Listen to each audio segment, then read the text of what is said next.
What is going on, everybody? It is Will and his channel. I am Will. This is my channel, and it's been a month since I've uploaded, and the reason is because I've been putting the finishing touches here on a project that is near and dear to my heart.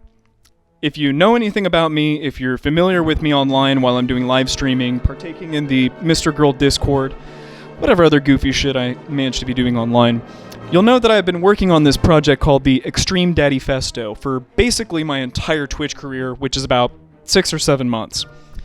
I've done countless interviews, I've done extensive research, and it has all culminated to this point.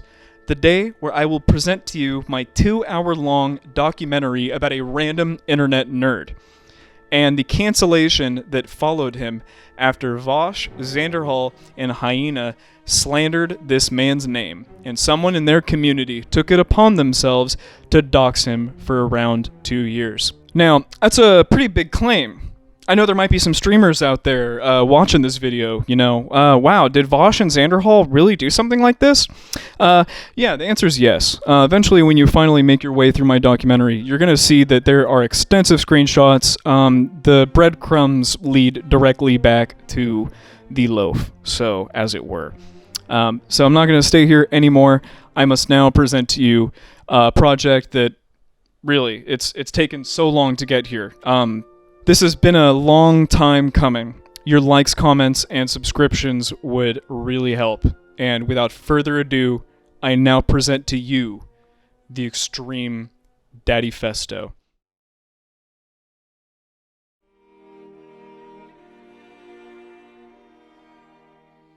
When you're on the internet as much as I am, you find yourself partaking in strange online communities, and occasionally you cross paths with unlikely characters. Enter ExtremeDad, one of the first people I interviewed when I began live streaming this year. Yeah, Extreme Dad, more like Extreme Daddy. People with large online audiences wield a startlingly large amount of power with their audience. Today, I will tell you the story behind one of the craziest abuses of online power I have ever seen, and the story of a man known infamously as ExtremeDad. The tale of ExtremeDad is one with many arcs. The first arc is that of a conservative nerd looking for community. The second, the start of a vicious cancellation following a targeted Discord interaction. The third, doxed into oblivion by the Vaushite Empire, ExtremeDad loses his job, and much more. The fourth arc surrounds ExtremeDad seemingly back on the internet after a long break as he attempts to be a mod on the quickly rising in popularity Mr. Girl server. The fifth and final arc, he is struck down by Mr. Girl himself. But was Mr. Girl justified to deny ExtremeDad a moderator position on his Discord, or was the well poisoned before Max could make an unbiased decision?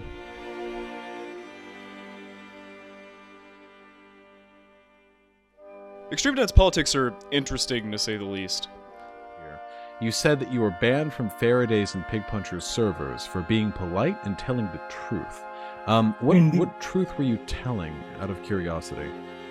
Well, I mean, that's really not clever hyperbole. I mean, I was incredibly polite and, extremely giving to these people and the arguments that they would make, but I was just telling the truth about life. I mean, the realities. These people tend to be individuals who haven't experienced life, who haven't been out in the real world and really done anything. And, they're in here telling me and criticizing me for my beliefs when all that I'm doing is telling them the truth about how life actually is. You just said that, there's certainly a crisis down on the southern border, and that there's no easy answers. It's a nuanced and complex problem. There's nothing that's going to solve everything right away. It's going to be a crisis continuing on, but a wall is a good place to start. A wall is a barrier between us and them. It dissuades people from coming, and, that is going to stop some people. Okay, let's back up a little bit here. So, nothing that you just described is a truth. Because everything that you just described hinges upon somebody's values, and I imagine the people in Pig Puncher's servers have very different values than you. So if your goal is to keep any number of Mexicans or Latin Americans out of this country at any expense using any methods, then yes, it is a truth that building that wall would probably help. But if you have other goals, like for example, a sane, sensible immigration policy, the very concept of ethics, or maintaining a healthy economy in our own country, then no, building a wall is not a truth. Okay, so you've just taken over. You and your armed leftist gang have just taken over my job site. Okay, Yep. and so I was in the military before I was in the private job that I'm in now. So we're gonna say the private industry, because I'm assuming that the public, it wouldn't go into like military jobs, right? Those would still be handled some other way. Well, those would still probably be a state affair, but there would probably be a difference in how soldiers are treated as well. But let's stick to private for now, just for Private. Okay, just for posterity's sake. So for private industry, you guys have taken over my job site. Okay, your armed leftist gang has taken over my job site. You guys have seized the means of production. I was getting $20 before because my boss thought he could make 30. He was pocketing that $10. Where's the money going now, and how is it distributed now that you guys are in control? Change. No, that's not what I do. No, but I try to reach out to people and change their minds, because I don't think conservatives are evil. I think they just need to be educated. But when you try to do this whole "I used to be conservative" thing, you're appealing to your experience as an authority. So you're saying that, listen, guys, I understand because I've been there. I was there. I know what these people think. I know how they act. I can tell you about it. And I'm telling you that they're bad, and you're alienating your people from ever understanding or accepting reality. So here's the thing. Reality is that right wing. So when I say that I was conservative, my views were extremely influenced by large right-wing figures. People like Richard Spencer, people like Alex Jones, people like Paul Joseph Watson or Gavin McInnes, people who have massive fan bases who agree with them, whose opinions are also influenced by these individuals. So when I believe these things, I know that these views are very popular. They're held by a lot of other people because I was influenced and I got these views from large public figures. Rush Limbaugh towards the middle when I was, kind of TradCon, for example. So,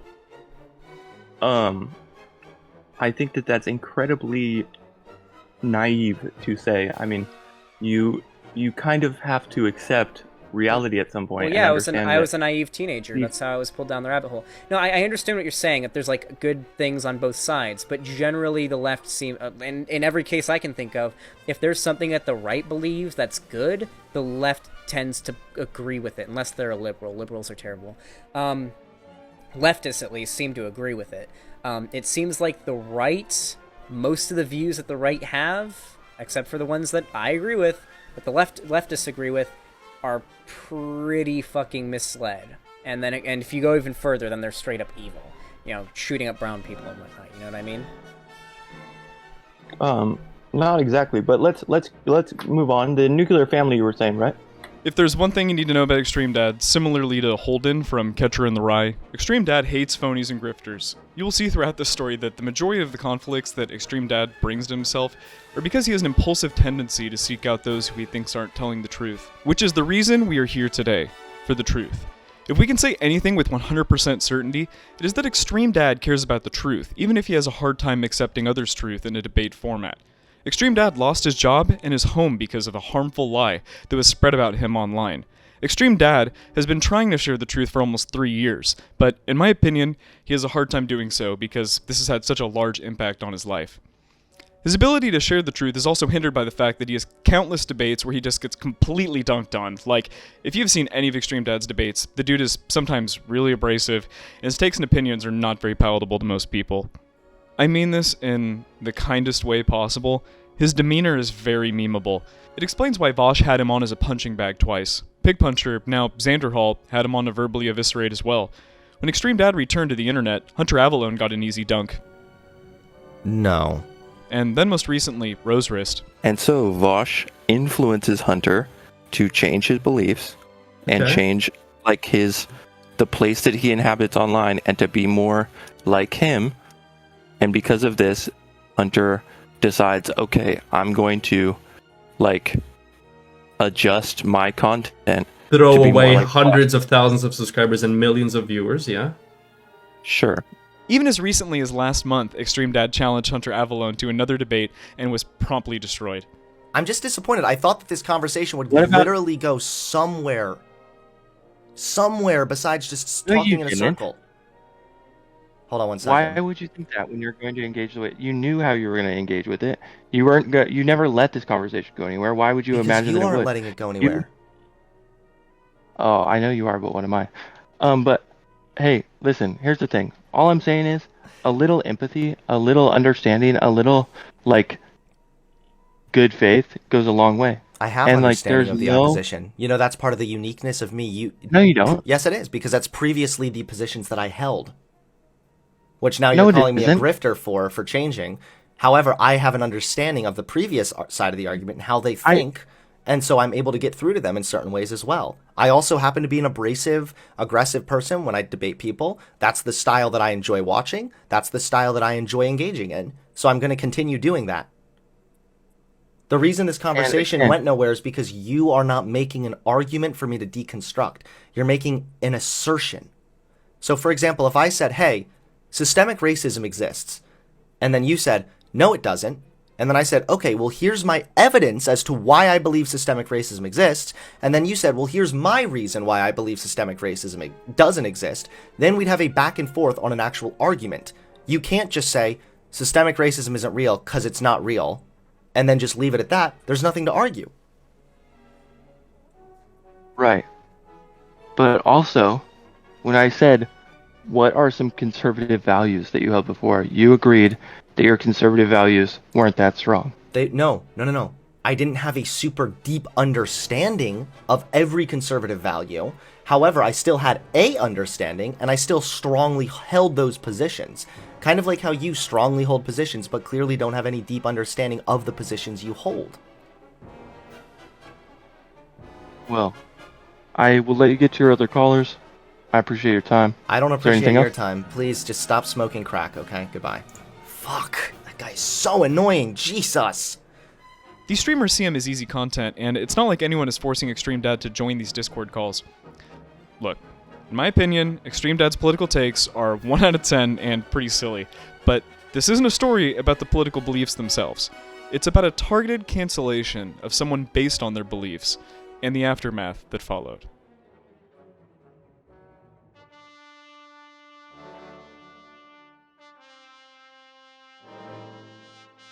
Our story begins in the Discord of a guy named Faraday Speaks.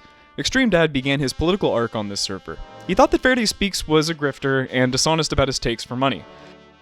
I started in a place that's pretty unheard of these days, a place that involved a guy by the name of Caleb Kane, or Faraday Speaks. It was an individual who started out by saying like, oh yeah, I used to be in the alt-right. I fell down the alt-right pipeline, and now I used to be a conservative, but destiny changed my mind, and now I'm not a conservative anymore. And immediately that came off to me as counterfeit and fake, and I wanted to call him out for that, so I did. I DM'd him on Twitter, and I was like, dude, you're a fraud. You're like stupid. You have no idea what conservatives believe, and What was the you have fraudulent no idea part? what you're talking about. He's lying. He didn't used to be a conservative, Okay. and he doesn't have any idea what that would even mean, even if he was. You know, Okay. what it means to be a conservative is deeper than what he was portraying it to be. And anybody who's understands conservative thought at all can tell when somebody doesn't understand conservative thought. And Okay. he just didn't. And so I DM'd him, and the way that he acted was laughable, and he invited me to a Discord server, and I had to download the app. And so I did that, and I went in there and I started to debate people for hours. I mean, hours. I probably spent upwards of 100 hours in that server just debating people. Extreme Dad later became interested in Pig Puncher, now known as Xanderhall, as well as Destiny's communities for a similar reason. According to Extreme Dad, he would go on Faraday Speaks Discord as well as Xanderhall's to try and debate random people on the server. Eventually he was banned from both for being supposedly too far on the right. in these hours and hours and hours of debating people in Faraday's server, I became known in this other server that a guy by the name of Pig Puncher ran. And Pig Puncher had a similar grift to Faraday. He said that he used to be a conservative. And I wanted to call him out on that too. And so I went into his server and I started talking to people. Okay. And within probably a month, I was banned from there. And this led me into... Why did they ban you? I say because I was just a right-leaning figure telling the truth at the time. Like, I just like talked about stuff from my perspective as I saw it, and they weren't comfortable with that, and they just kind of banned me for it. And I think that that's pretty common in Xanderhall's server. Pig Puncher, by the way, would be later known as Xanderhall. A day after he was banned from Xanderhall's server, he was browsing YouTube, where he says in his own words, "Go on, like, YouTube. I'm just sitting in my room one night. Me and my girlfriend are talking, and I go on YouTube after being banned from Pig Puncher server. I think it was that night, or maybe it was the next day. And in my recommended is this live feed of a guy named Vaush. And this character has less than 2,000 subscribers, and he's just live. There's maybe 150 people watching in the chat on YouTube. And Vaush. So I start... Vaush, yeah. 150 people. So, I mean, this is this Irish laddie days, back. technically? No, this is Vaush, but okay. We're talking about early Vaush days. Okay. And as someone who's ignorant, because like I said, I've just gotten into this in the past 6 months, right? So when did that technically start? Is that 2 years, 3 years ago? Is that before the pandemic? This is about July 2019, maybe. Okay, wow, pre-pandemic by almost 6 months or more. Got you. Okay. Yeah. So I hop in his YouTube chat and I'm like, "You're just lying to people. Like, the stuff that you're saying isn't true," which was a common belief of mine, that these people were just lying. And so I started saying that, and he says, you should jump into my Discord and debate me right now. He finds a Vaush livestream in July of 2019 when Vaush was just starting out his YouTube career. ExtremeDad probably said some right-wing stuff in the chat. Like many of Vaush's other impromptu debates, Vaush asked him to come on and he debated ExtremeDad. Really. But in terms of like what we're defining terms as, nobody believes that you can just change your sexual characteristics as a matter of identity. Nothing here is anti-biological. It's only the identity that can be changed at one's, discretion. And that's well within the lines of what's permitted philosophically and linguistically. You really like to say that whole philosophical linguistic. It's like you think that by talking about the nature of words, you can kind of get away with a little bit more. But I don't think that that's really very fair of you. I think that you think that you're very smart, and you think that by talking fast and kind of throwing in some big words, you could trick your audience. And I'm sure I'm not tricking anyone. I've been very clear on my points and why my points are what they are and how my points are backed up by data. I'm not trying to trick anyone. The reason why I keep bringing up philosophy and linguistics here is because you keep trying to suggest that identifying as a different gender than the one you were assigned at birth is an anti-science or biologically confused idea, which it's not, because that has nothing to do with biology. Gender is not a biological concept. It is a social concept, meaning that... What does that mean? Gender is not a biological concept. Male and female? No, that's sex. I would need to see data on it. It's entirely possible the internet has led to an increase in per capita child sex crimes, but I would need to see the data. Gather that kind of data. Well, we can gather data on the preponderance of sex crimes over time, so we can probably do it in regards to pre-internet, post-internet era. That's criminologist's job. Criminologist's job is to study crime, so they have ways of data collection, even if things are illegal and underground. So data is more useful to me than anecdotes. The data, I'm explaining the data right now. You're not explaining the data because you're not familiar with the methodology. You realize familiar with the methodology doesn't just mean you look at a pie chart and disagree with it. It means you have to actually go through the methodological survey that they use to obtain the data, the way in which they codified the statistics. I guarantee you haven't done this because you need a degree to do this in a very specific field. That field is sociology, and it's the degree I have. Viciously. Reminder, we're not here to judge his political takes. We're here to determine if the later described interaction on Discord warranted his life being ruined for 2 and some odd years. I want to keep stressing that. People can have different viewpoints and disagreements without it being taken to an extreme. Then there was a second debate about a month later. I'm pointing at a position that worked in another country that made Portugal healthier and stronger. And I'm saying, why don't we bring it here to this country that's currently suffering from similar problems to Portugal? Why don't we fix these problems? And you're like, you're doing this thing to destroy the country so your army of leftist militants can better seize control. What the fuck are you talking about? It made Portugal stronger.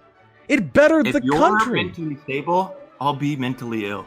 Okay, yes, I agree. Mental stability and mental illness are in part defined by harm to one's ability to live and by an ability to engage with reality. I'm capable of engaging with reality. I could point to examples of this working perfectly, and it glazes over your brain. You don't see it. It's like you're a T-Rex and it's not moving. So you like Jurassic Park. The people are the data. It's standing still. You can't see it. It's like it's frozen in place. So you move on to the next feels-based anecdote you like. Selling meth and heroin at the fucking CVS. Yeah, I know. It's very confusing to your feels. The feels hurt, but the facts remain strong and prominent in spite of your confusion. Yes, drug use have fallen. Yes. Problematic doesn't mean illegal.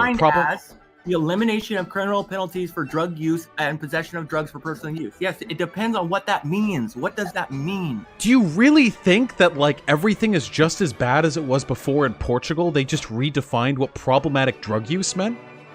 It probably isn't great. What do you mean?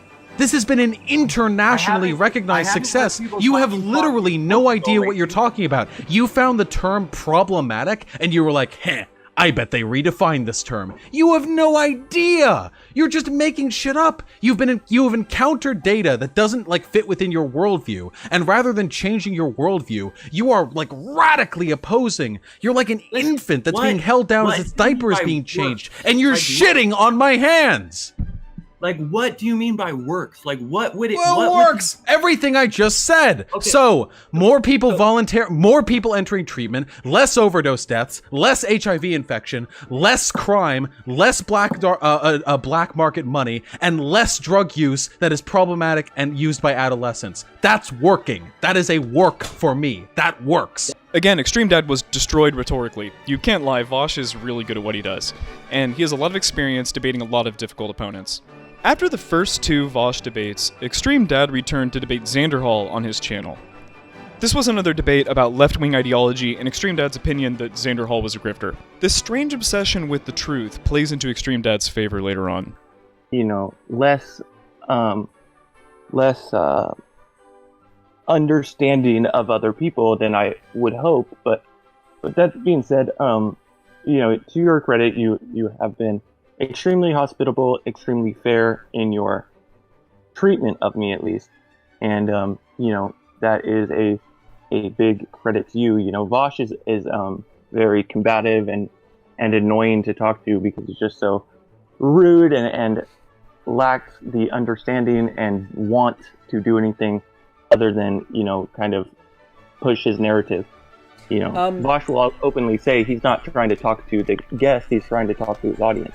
Yeah, I agree with that. Sometimes same goes for Destiny. It seems like Vaush and I really enjoy watching it, but Vaush and Destiny don't typically tend to engage. And Destiny said this himself.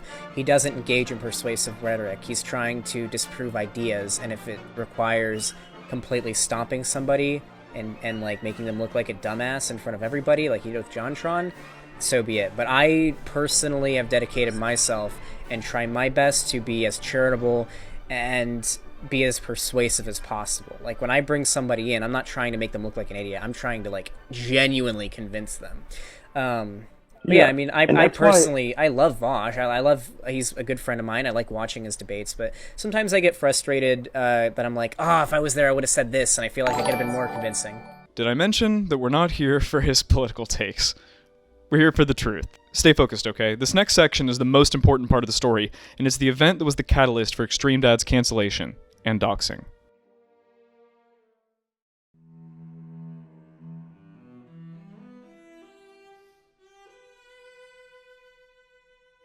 September 7th, 2019. If one were to believe all of the slanderous things that were said about Extreme Dad, about 2 weeks after his debate with Xanderhall, Extreme Dad allegedly sexted Ciensius, a minor on Discord, and was promptly cancelled and doxxed for the next year and a half with the righteous fury society reserves only for convicted pedophiles. But the reality of the story is that she wasn't a 14-year-old. Extreme Dad had no reason to think she was a 14-year-old. In fact, no one on the server thought she was a 14-year-old. She was someone who, to help remain anonymous, was well known to be over 25 at the time. The reason why I'm bringing this up is because there was a rumor started at the beginning of this cancellation that Ciensius talked about being 14 in the Discord voice chat while Extreme Dad was present. This was so highly contested that all parties ended up agreeing that it was extremely likely that it either wasn't said at all, or Extreme Dad didn't hear her fake age being mentioned. This is kind of the core of what Extreme Dad just said. I'm going to try to say it again, just repeat it. And then I want all of us to basically try to agree to this statement across the board, okay? There is a lot of reasonable doubt as to whether Extreme Dad heard that you were 14. And there's like an extremely large amount of doubt. And it's either because he was AFK or you didn't say it. So I'm willing to say without a doubt, Extreme Dad did not hear you say that you were 14 in the VC. Are we willing to go, if I put this in my documentary, are we going to be okay with that? Well, there's like I said, if he claims that he did not hear me, then I accept that as what I'm trying to say, reasonable. Evelyn, is you haven't given any evidence to make me think that he did hear it. No, I'm not attempting to. Right, no, that's exactly. never been my point. So you agree. So But most yeah, likely he didn't hear it. I don't agree with, I definitely said this in the VC. That's the part that, Right. Well, there's a difference between he definitely didn't say it and there's plausible that he did not hear it, right? Or that didn't say it. That he definitely didn't hear her. it is highly unlikely that he. It is highly unlikely. Yeah, highly unlikely like that he you said, heard it. reasonable doubt. There's reasonable doubt here, so we can't make a definitive ruling. But- Yeah, I'm trying to But go a here's- step further. Hold on, really quick. I'm trying to go a step further in saying that it's extremely unlikely that he heard that she was 14, and that no evidence has been presented to suggest that he would have any reason to think that Evelyn was 14 in this VC. Right. Or that I would Wait, conduct what? myself in a way. Everybody agree to my statement, one at a time, and then you can make a new statement. Do we agree with the statement I just said? There's no evidence pointing to the contrary either. Except but- a lot of people don't even necessarily agree that it was even said. And then And It's and usually Evelyn agrees that he most likely was AFK in the beginning because he didn't say anything for the first 5 minutes that he was there. That's a pretty common Discord thing to happen. So if I can come in here, Of course. making the statement that he most likely didn't hear it, I'm fine with that. That is perfectly acceptable to me. Okay. And I'll give you the benefit of the doubt and say, okay, you probably didn't hear me having said this. And therefore, Let her therefore, when these people who are going around with these DMs and not understanding the story and are harassing you over it, those people are wrong for doing that. wow, thank you. That's actually and I know. First of all, thank you. Let me see if I can get just a little bit more out of you, and if not, that's okay. I can accept what you just said. And I wish Will wouldn't have cut me off. He does that at the most important moments. But This is my first show. of all, Evelyn, I think that what you just said is plenty, and if you're not willing to make any more concessions, that's fine. However, would you be willing to say that it is that in hindsight, I not just likely didn't hear it, not just giving me the benefit of the doubt, but that you believe that I didn't hear it, that I most I conduct myself in a way that is probably not predatory towards people who are saying their age. If I had heard it, do you think that I would have engaged in the same way? Like, I think that we're saying like, I'll give you this, okay? I don't think that you heard me say it now, okay? Sure. At the time, obviously I did, hence why I had tried to go to DMs and get the, try to get like the quote unquote smoking gun in regards to this. Because And what do you do when you think somebody's trying to hit on a 14-year-old?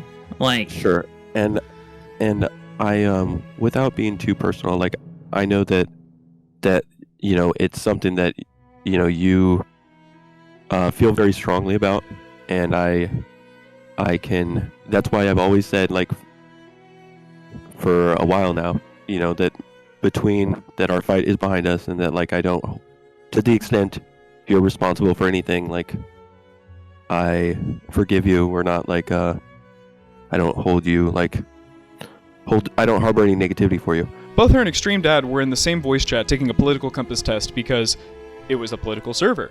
It wasn't an extremely serious server by any means, but people were not horny posting on Bunnyme's Discord server, according to the owner herself. I didn't find any evidence of debauchery related to Extreme Dad in my investigation either. Everyone was talking for a while, then after Extreme Dad made some kind of comment that Ciencia's alleged sounded flirty, she left the server to try and bait Extreme Dad in a honeypot of sorts. However, this was her first and last time doing something like this, which is contradictory to a story that Vaush tries to tell later on stream to bolster his fictitious claims about a month later. Extreme Dad, just to clarify, just so everybody knows, we have a person in our Discord server who, occasionally, when they feel as though there might be creepos around, pretends to be 14 to see if they can bait any creepos. Doing God's work, right? Spoiler, it didn't work, because as soon as an age was mentioned, Extreme Dad told Ciencias he wasn't interested in continuing the conversation in private DMs, and blocked her. A month later, after Ciencias leaked the DM exchange between her and Extreme Dad, multiple lies were created, doctored screenshots were spread, and the path to Extreme Dad's cancellation began to take form. One of the really strange things about this case to me is that within this short month, this fake interaction was thoroughly investigated, and it was determined on multiple Discord servers at different times that the messages were fake and not indicative of any harmful action. Some were suspicious of them being a targeted attack as well. But that didn't stop Vaush from making this statement on stream in front of hundreds of people, even though he himself knew that this was a fake conversation of no importance for a minimum of 9 whole days.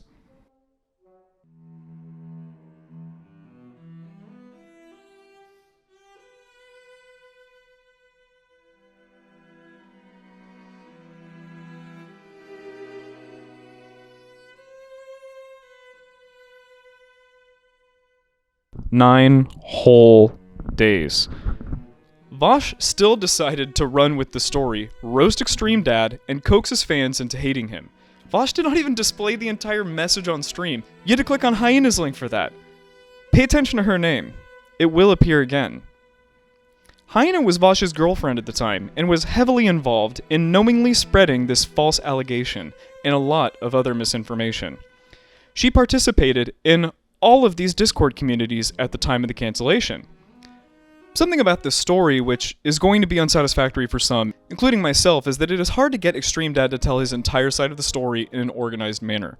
I want to try and explain the next series of events as clearly as possible before I let Extreme Dad explain it himself in a series of edits and screen caps that I have. I'm going to do my due diligence to emphasize the validity of each claim made. Some have more supporting evidence than others. Some parts of this story we will never know, and we just have to take each group at their word and make our own decisions in conjunction with the available evidence and witnesses. Then, I will read the message exchange between Ciencias and Extreme Dad, the way that Extreme Dad most likely intended them to be read, and his mindset while sending these messages. Each claim will appear on screen chronologically, and will be color-coded by the amount of evidence that will be presented. My entire theory for how Extreme Dad was cancelled is as follows. Fact. Back in July, August of 2019, Extreme Dad was a bit of a character around Vaush and Xanderhall's community. He was getting a bit of a name for himself as a strange but entertaining guy.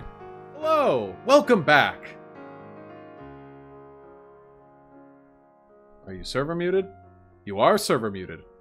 There you go, hello! Hey there. Hey! Shit, hold on. I gotta turn off my... Hold on. Oh, shit. Hold on. There we go. Sorry, I didn't want to... No worries. It's always a start. I get you. All right. So anyway, what's up? Not much. I'm doing good. I'm a little bit sweaty. It's pretty warm in the house. We had to close the windows because fucking someone out in the back is like chopping down a tree or something. It's pretty crazy fucking loud. But yeah, overall life's been treating me well. Yeah. Theory. Eventually, a fun, awkward character who genuinely was loved in an almost anti-villain way in the community at one point became too annoying to deal with. Fact. 2 witnesses. ExtremeDad was in a committed relationship at the time of the alleged sexting, and she was even in the room with him in real life when all this went down. While ExtremeDad was in the VC on Bunny Mew's server, his girlfriend was even in the apartment at the time and was aware of this message exchange. It's not 100% relevant, but it puts you in the mindset of ExtremeDad even more. Fact. 3 witnesses. September 7th. ExtremeDad is in a voice chat on Bunny Mew's Discord with Cientius, Bunny Mew, and a few others. They were taking a political compass test.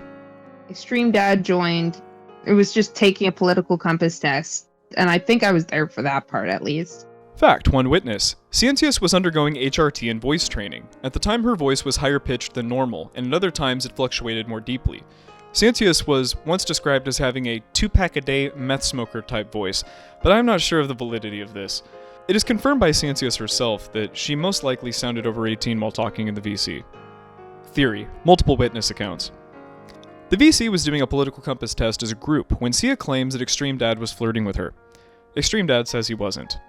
No one else that was there that day can confirm or deny in either direction. The fact is, it doesn't really matter whether they were flirting or not, because at the time the idea was that this was a VC filled with consenting adults, and ExtremeDad had every idea to think that they were. ExtremeDad claims that he knew something was suspicious the moment that Cientius sent him a DM on Discord after she abruptly left the voice chat. ExtremeDad stayed in Bunny Mew's Discord. Fact. Cientius sends ExtremeDad a DM first. I repeat, because this comes up later. She sends ExtremeDad the message first. She confirms herself as well that the reason why she initiated the message was to try and get ExtremeDad to slip up and admit he was a pedo, or at least get some saucy messages of him sexting an alleged 14-year-old. This was triggered by her in her mind because he flirted with her. This is confirmed by Cia herself as the reason why she started the DM exchange. Theory. I'm going to be reading the DM exchange out loud and going over my perceived mindset of ExtremeDad as he is receiving and sending these messages. This content is semi-sexual in manner, but you will soon see that most likely these are just the jokes of an awkward internet nerd who is suspicious of the person he is talking to, because the pickup lines he uses, if you can call them that, are just absurdly hilarious. I mean, I think they're funny, Cientius thinks they're funny, and even Vaush's chat thinks they're funny. They were meant to be funny. Here's my perception of how ExtremeDad was feeling when he was sending these messages about 3 years of false bias and everything I know of the day in question.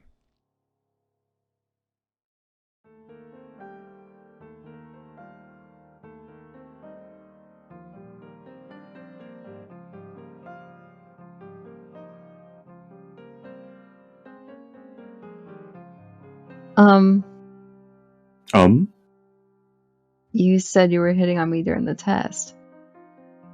Cia was in a VC in her own Discord at the time of sending these messages, and she was, in her own words, getting drunk. Some of these messages don't really make sense, and the entire conversation is a little sloppy because of this fact. Hi. Hi? These people are quite rude. You like tying girls up? Okay, so right here, I mean, she's beginning the sexting. ExtremeDad is an awkward guy, and is thrown off by this. He has a girlfriend sitting literally in the same room as him. He doesn't really understand what is happening. He replies with either a question or a joke. With the rope? He's like, what the fuck kind of question is this? Yeah. Guys tie me up for some reason. This is such an interesting way to word this. It's like goading a reaction from a random dude on the internet. He doesn't have any reason to think this is weird, because in the VC it is assumed she sounded like an adult. Side note, all sexting is cringe, and if you don't believe me, post your Tinder conversations in the YouTube comments down below. It's not really my thing, but I do aim to please. So whatever you want, I will provide. It's cringy, but it's also funny, and kind of innocuous. What do you want to do? I'm pretty sub. More goading. She is trying to get him to say something gross to her. Instead, he hits her with this banger pickup line. I mean, they don't call me daddy for no reason. And I'd break every chair in the world just so you could sit on my face. If this doesn't make you laugh out loud, I don't think you have a sense of humor. Like, this is clearly a dumb, dirty joke that just has a hilarious premise. I picture ExtremeDad traveling the world, taking a sledgehammer to every chair in his path, forever being punished like one of the titans of Greece awaiting for someone to sit on his face. But, maybe that's just me and my active imagination. Anyways, to reiterate, nothing here has shown evidence that he communicated or even had the intention of communicating with a minor, which is what he was cancelled and doxxed for. What's DDLG? Huh, Sansius, good question. I had to look that one up. DDLG, or DD/LG, is an acronym for Daddy Dom Little Girl, a sexual relationship where the dominant male is the daddy figure and a woman plays the role of a young girl. Oh, lovely. She's proposing that they roleplay some really kinky stuff that I'm personally not into at all, but still, it's not really any more cause for alarm than any other kind of kink that exists. ExtremeDad even follows up with this message. You're on your own, lol.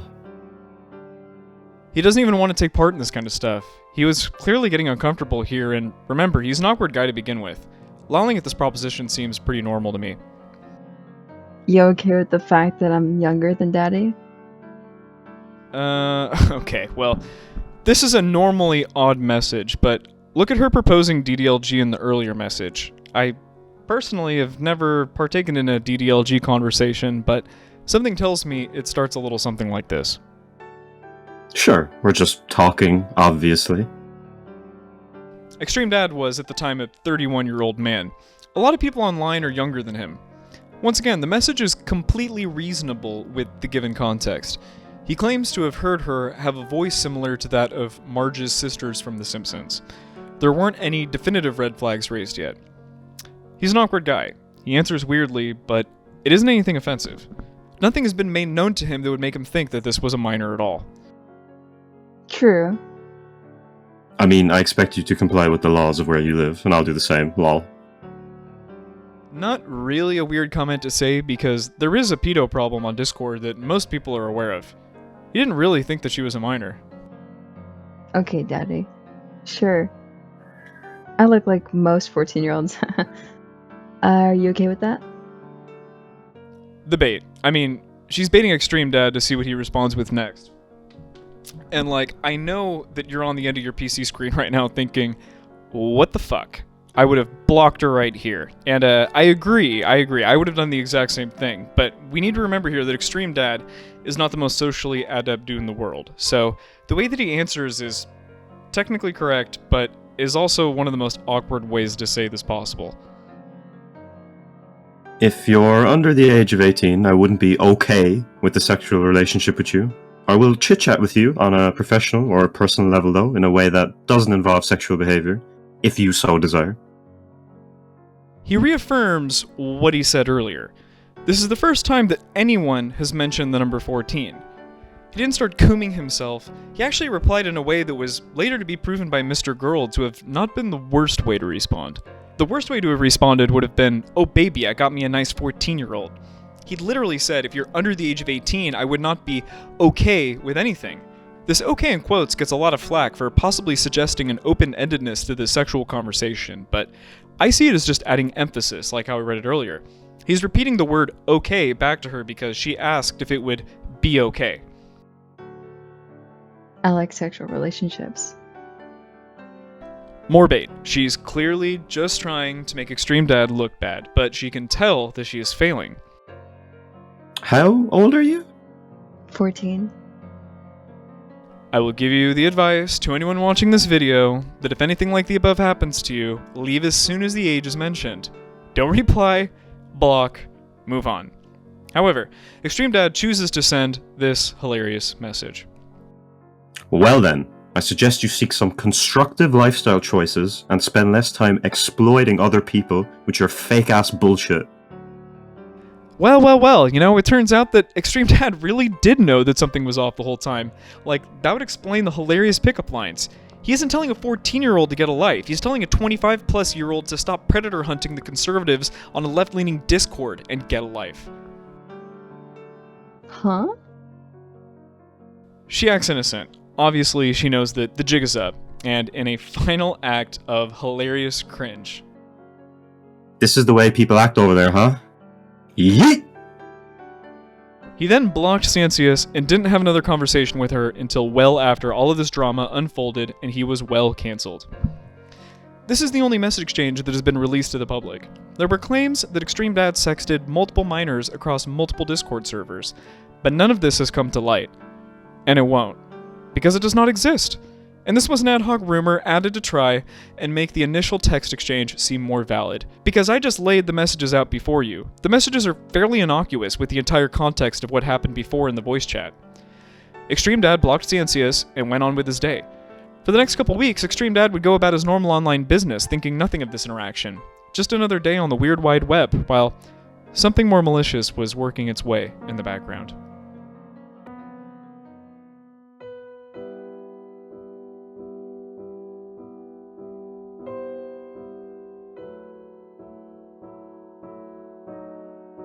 ExtremeDad's die was cast.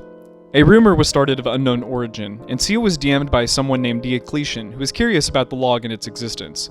Ciancius capped her screen and sent it to Diocletian. Diocletian was a mod on a few servers back in the day. Cia claims she wanted to send the DMs off to a mod for internal community reasons. From there, the internet gods only know where the screen cap promulgated.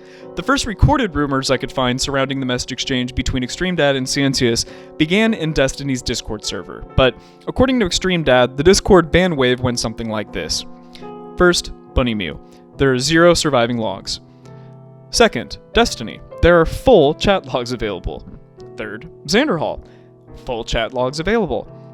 Fourth, Vaush. During the events of this investigation, I was blocked, and have not been able to gain access since. I will be attempting to show the fullest logs that I have available, with dates, times, etc. revealed when possible. On September 23rd, 2019, about 3 weeks after the alleged sexting, it appears that one of the mods on Destiny's server got wind of something and started searching for ExtremeDad's previous offenses on the server. The bot command here used by the mod was for his rap sheet. We then see her try and ban ExtremeDad, who is deleted user here. She used more than 200 characters and it didn't work. ExtremeDad was there in the chat when he saw the ban attempt. He messages, ? After another quick bot command, ExtremeDad was banned with the reason of protecting minors in the server, see reg chat for reasoning. People were confused. Why was ExtremeDad getting banned? Show screenshots. The justification was soon revealed. The same mod that banned him. TLDR, he has been sexting a 14-year-old. We don't want this behavior on the server, so it's a preventative ban. It keeps going and going, reinforcing itself without anyone actually taking the time to see the full chat log. ExtremeDad even goes to the trouble of messaging someone explaining that it's someone setting up right-wingers. The people on DGG are split from the onset. Some people say that it's cringe to ban people over screenshots, and other people are just reinforcing the same false pedo claims over and over again without any evidence or context. I've messaged many people in the thread individually, and most of them don't even remember if they had anything at the time. It was just mass hysteria. It became an event on the server at the time to take part in the ensuing ExtremeDad drama. Destiny even went on to read the message logs on stream, further strengthening the false narrative, but sadly this clip no longer exists anywhere on the internet. The day Destiny reads the messages live on stream, ExtremeDad DMs Destiny and asks for a ban appeal, which was granted by the man himself on the 25th of September. But 2 days later, he was banned again for threatening to kill Destiny and other members of the server, which ExtremeDad admits was true, and not his best moment. Now up until this moment, this has been some online harassment and a minor cancel in the grand scheme of things. Hell, even if you get completely canceled online, most people still have a real life to escape to. When people online find out personal information about your real life and use it to harass friends, family, and employers, then the online harassment turns into something much more sinister, called doxing. You will see this sentiment expressed a lot. All conservatives are pedophiles. Pedophilic tendencies are a key to the Republican Party, and who cares what happens? They're conservative anyways. There is objectively a huge pedophilia problem on Discord, and people get a lot of clout and vindication online when they catch a predator successfully, so there is great incentive to do this, especially for those on the left who believe in the ideology above. That being said, the only thing they caught on September 7th was an awkward turbo nerd. Farms accounts. Do you want to see something truly glorious? Holy shit. Here is the bread tube Kiwi Farms thread, which is mostly dedicated to making fun of me at this point. Here's Far Left Chud, aka Flamenco, responding to an instance in which Pig Puncher, our good friend Pig Puncher, called out Flamenco for having a lot of alts. Far Left Chud says, Pig Puncher is doing his usual Flamenco IP dance after he got trolled. And then Flamenco responds, what did I supposedly do now? Far Left Chud responds, someone trolled him with a username called Zoe Quinn is a liar and he thought it was you. We pulled the IP addresses. It was him. They're the same person. Yeah, these timestamps, they're literally responding like right after each other. And then Flamenco responds, I honestly don't even know what I did to cause this irrational paranoia towards me, but I do find it funny I'm their number one, I don't know if bugaboo's a racial slur or if it just means like target, without having even having to do anything. And then Far Left Chud responds, I don't know, but ever since he's been spreading the alt-right pipeline conspiracy theories, he's been increasingly more and more paranoid, and this is one man talking to himself about how other people are paranoid for saying he has alts.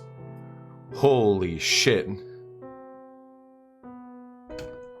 And the next person, ExtremeDad, who is a pedophile, has my picture as his profile. That's nice.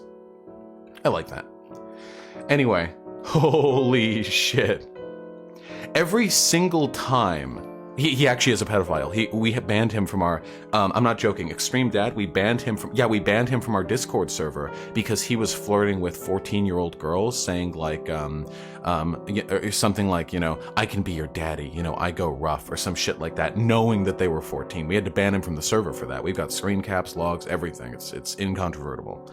Anyway, so a fun harem of pedophiles and the mentally ill here in the SpreadTube Kiwi Farms thread.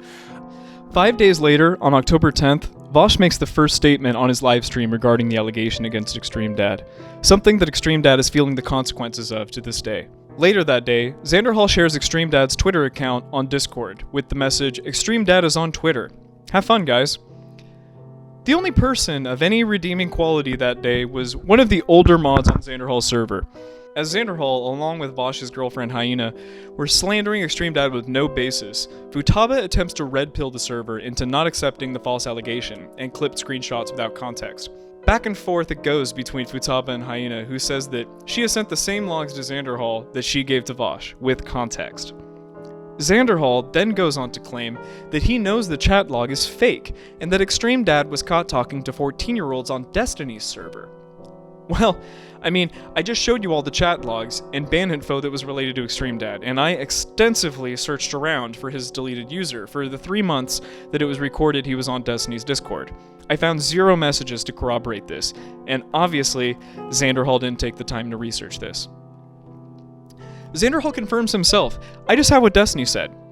Well, then, I guess that just makes you a liar, Xanderhall, because Destiny didn't say anything, and actually unbanned and exonerated ExtremeDad himself, as proven earlier.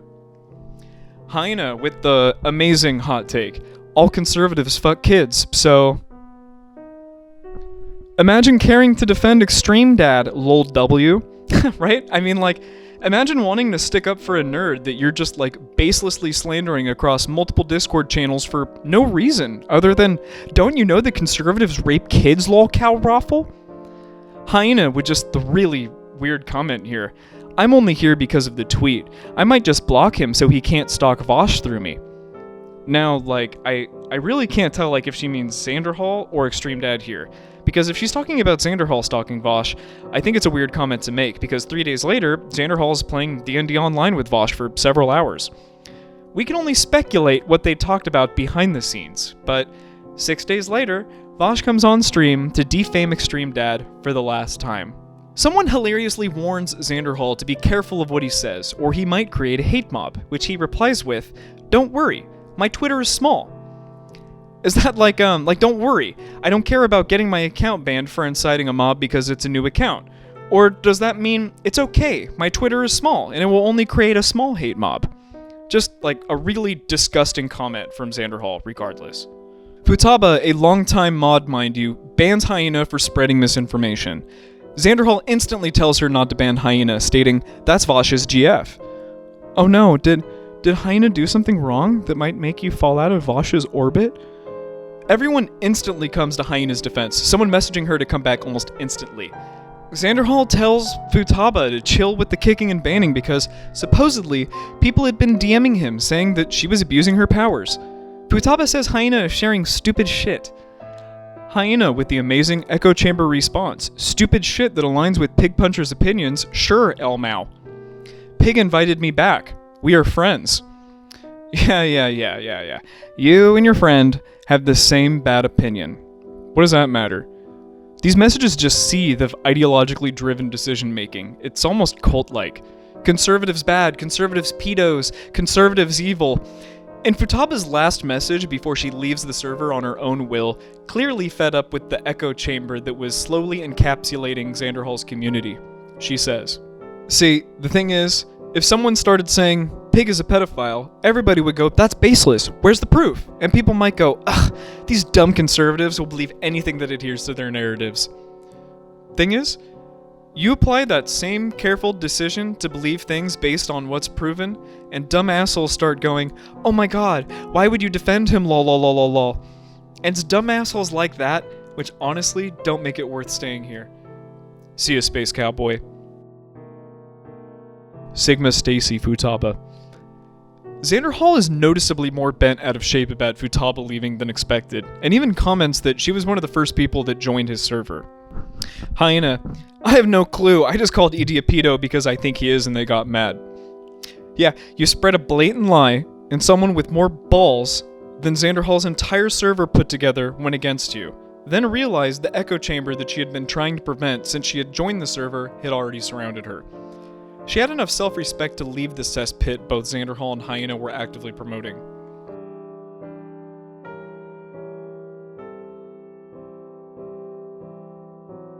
Hyena, you're a sick fuck.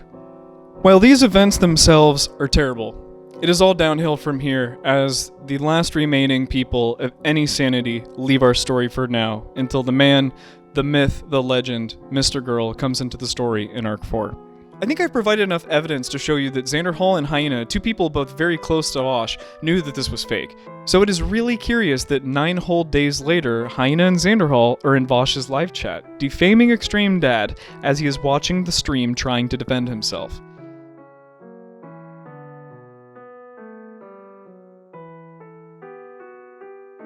On October 19th, Vaush went live and talked about some really interesting topics, to say the least, before he got to ExtremeDad. A lot of Asian porn is super rapey. I do not know how people come to live-action Asian porn. I'm sorry, guys. I don't get it. I don't understand it. You know how all fucking porn bitches look the same here in the West? It's even more so over there. Call me racist. I don't care. For every porn video I've seen, they all fucking look the same. I don't care. I don't care. They all look the same. Also, the pixelation censorship is horrible, and I don't know how anyone can come looking at that. And also, the girl just makes the same fucking noise.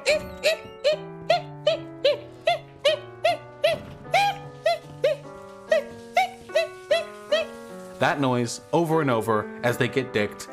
And there's no interesting camera work. It's fucking boring. She just. Because on one hand, on a biological level, the age at which people are starting to want to have sex is going down. Kids be hornier. I mean, that's just puberty hitting earlier. Like, that's just a physiological thing, right? However, the age at which people can responsibly and maturely consent to sex is getting higher. That's really weird. And I'm not being facetious with that. I'm not saying it's really weird as a follow-up to an answer.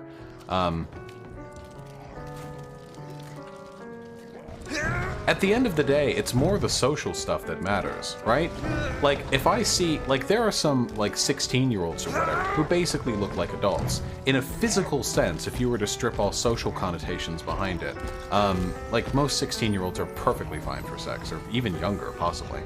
I know people who lost virginity at 14. I lost virginity at 15. I know people who lost virginity way fucking younger. However, in a social sense, if I like talk to a 16-year-old girl, these people are like fetuses.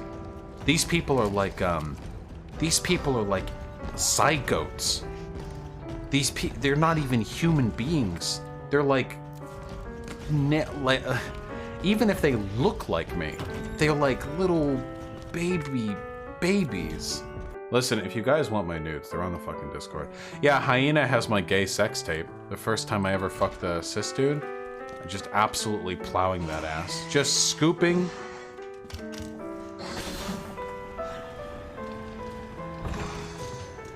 Just making a fucking mockery of that sphincter. Xanderhall, here Pig Puncher, joins and is later followed by ExtremeDad. ExtremeDad, why you gotta lie? Hyena, ExtremeDad is here to talk about kid fucking. Pig Puncher, Extreme Pedo. Literally within the first 30 seconds of ExtremeDad getting into the chat and asking Vaush why he lied about the message exchange between himself and Sia in the stream 9 days earlier, we have Hyena and Xanderhall start a dogpile on a topic that they both knew and admitted was fake. More people who clearly had heard about the drama in some fashion start joining in on the harassment. Vaush then goes on to draw a diagram of a vagina. Okay? This is all for education purposes, YouTube. Okay? Listen.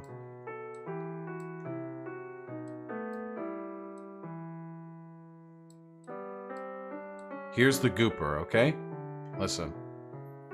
This shit up here, I'm fine with. It's all good, okay? I don't give a fuck. That's all fine. Good and fine, okay? This shit,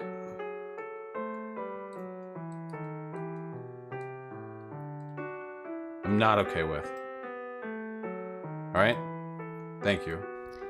Something tangentially I find interesting that happened this stream was this interaction. Someone named Eli Rogers 12 brings up the idea that there are probably minors in Vaush's Discord that have the NSFW role, which means they are 18 plus by default.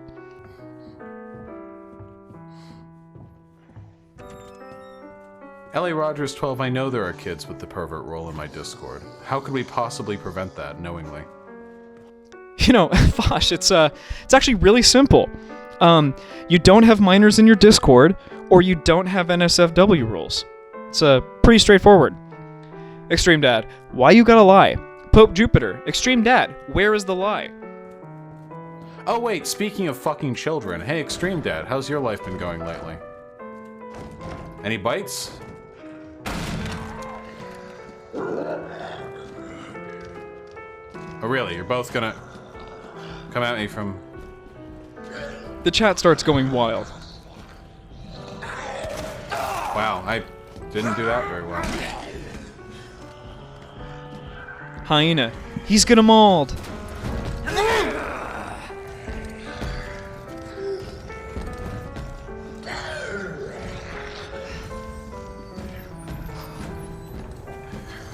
Pig Puncher, ExtremeDad maulding. Oh, fuck.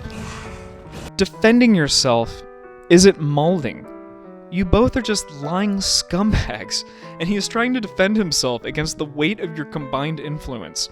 Hyena even tries to start something with someone else saying that they're into this DDLG shit too.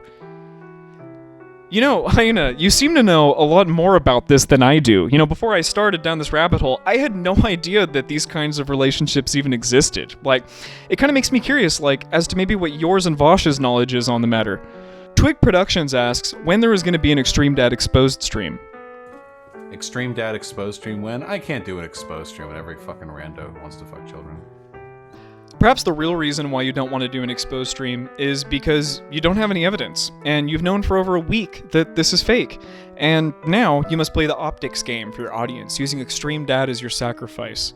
This is a repeat from earlier, but chronologically, this massive lie that helped prop up the story is dropped now. ExtremeDad, just to clarify, just so everybody knows, we have a person in our Discord server who, occasionally, when they feel as though there might be creepos around, pretends to be 14 to see if they can bait any creepos. Doing God's work, right? I actually know this person. They're like 27. I've talked to them for quite a while, so not actually 14. I know that Vaush pulls this straight out of his ass, because after I talked to Sancius, she confirmed that she was never actively pedo-baiting people. This incident of her pedo-baiting ExtremeDad was the first and last time that CI ever attempted to do something like this. I stopped to mention this because if you believe what Vaush is claiming now, that there's some sort of like organized aspect to all of this, it gives his words a lot more weight. Combined with the fact that Hyena and Xanderhall, two prominent people in the community, are egging everyone else on and adding fuel to this fire during the entire livestream.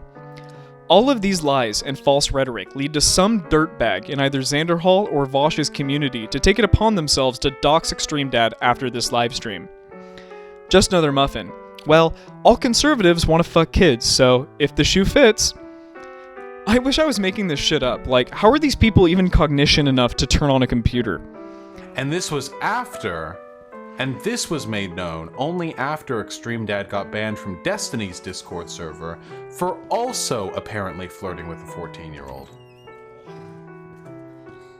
Hyena here with another baseless claim that there was a different 14-year-old he was flirting with on Destiny's server. Something I have proven earlier to be false with the full chat log. Vaush parrots his girlfriend's false claim. ExtremeDad, that's a lie, Hyena. That's a lie, Hyena. ExtremeDad, when there's smoke, there's fire, and we literally have screen caps of you doing it. Why lie to yourself? ExtremeDad, why can't you just come out and say, I'm a proud ephebophile, and I want to absolutely clap some underage cheeks? Where there is smoke, there's where there's smoke, there's fire. Like, I mean, are you fucking kidding me, Vaush? Like, really? You can't make up how bad these arguments are, and Vaush just keeps doubling, tripling, quadrupling down, making all of this seem way more valid for his chat, and they love it. ExtremeDad, helpless against the onslaught of messages and slander, is telling everyone that they're lying baselessly. So should I ban you from this? I don't want you like courting any kids here. We have like a DM system over this website. How many chicks are you messaging right now, ExtremeDad? I know a few of them that are underage. I'm not giving you their names. Vaush, I'm really curious. What's weirder? You saying this statement out loud or engaging with Mr. Girl's child android hypothetical? Listen, androids. Fucking perfect replicas. The strip thing again. No one is getting hurt. They just look exactly like humans. My question is, which club is the most popular? My question is, where do you think we're at? And I'm asking it in kind of a exciting way because we're in public. But where do you think we're at? What is? I genuinely don't think that much has been done to culturally disbar the average modern guy from the attitudes that we had back in antiquity towards women and attractiveness towards women. And what number? I think it would be somewhere do you not from want to answer 14. this question? No, I think it'd be somewhere from 14 to 17. I don't think we've changed. Those are big. That's a big difference. I have no idea, and I couldn't even begin to think by which categories I would separate them. You know, I had a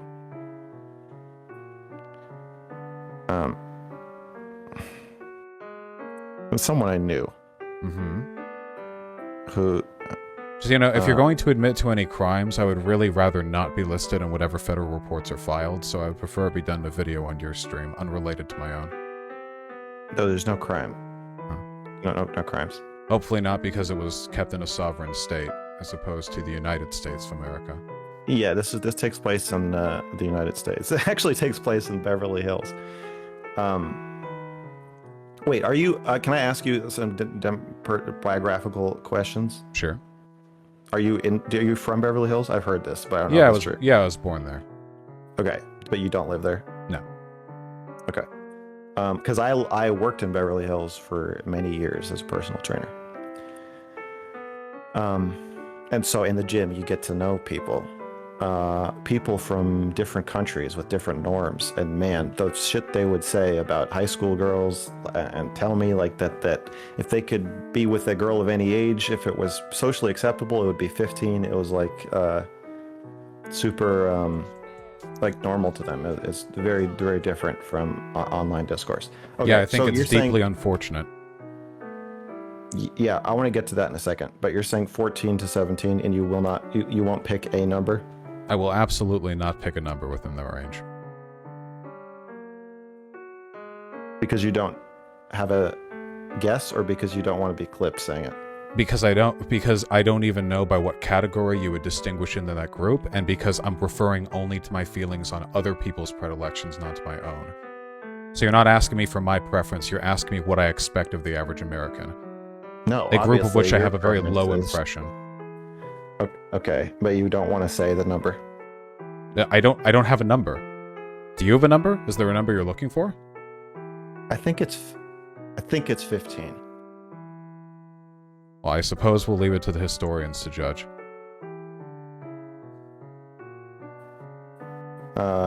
Maybe 16. It might be. I think it would be 14 at first, and then it would move up once the novelty wore off. I think it would be 15 or 16. Is this consideration in line with your desire to empathize with pedophiles, or is it something more personal than that? What do you mean by that? Well, I mean, you sound like a pedophile, not a person who wants to promote empathy for socially misaligned people. Why do I sound like a pedophile? Because you're dedicating a considerable amount of thought to the subject of what type of underage girl people would be most interested in. What color, if you had to guess what color their underwear would be, Vaush, what would you say? Yeah, No, okay.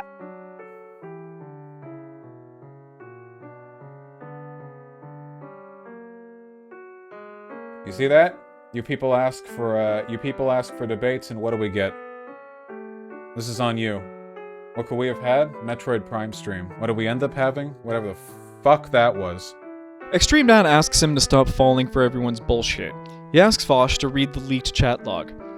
In response, Vaush says something that you have heard and read before, that all fascists are pedos. Why do so many fascists like kids? Because fascists are entranced with power dynamics. And sexual interest is nothing more than pathologized politics.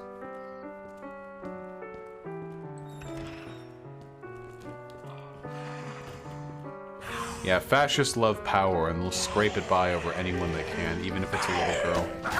God. That's actually not a bad explanation, Zerger. I'd heard the BDSM is popular amongst leftists because power dynamics are a taboo to leftists, while right-wingers prefer infidelity porn due to their love of family values and the taboo of subverting those values. 100%. It's actually a good explanation, Zerger. People are begging Hyena to drop the messages, and she is hesitant. You would think that such a slam dunk would be posted immediately. Instead, Hyena drops a clipped message of the chat that eventually gets played on stream. So this was after Ciancius was saying in a voice chat that she's 14. With other people were there to verify this, by the way. They don't call me daddy for no reason. I'd break every chair in the world just so you have to sit on my face. What's DDLG? That means daddy dom little girl. You're on your own. You're okay with the fact I'm younger than daddy? Sure.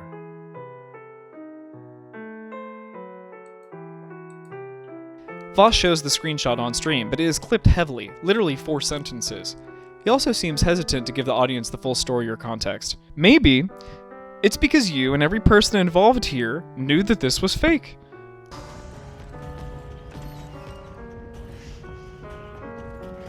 Not admitting anything? Extreme Dad, this isn't a court of law. Everyone here already thinks you're a pedophile. Why not just own it? And then just Extreme Dad, I feel like the lying is like makes it worse. Like if you just stood up and you were like, yeah, you know what, fuck it. I do go for that sweet teen pussy, and then dropped shit and left the chat. I mean, no one would like you, but there would be a certain level of respect for your bravado, I think.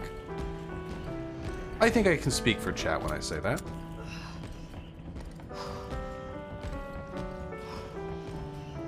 Whatever outrageous thing comes to Vaush's mind, he says. Alright, hold on. Extreme Dad, listen. I'm gonna give you a break, okay? Trogman with the $2. Cop zombies as bad as regular cops, ACAB? That's what I'm saying. True, brother! True. Listen, Extreme Dad, I'm giving you a 24-hour. Okay? With love. Okay? Godspeed.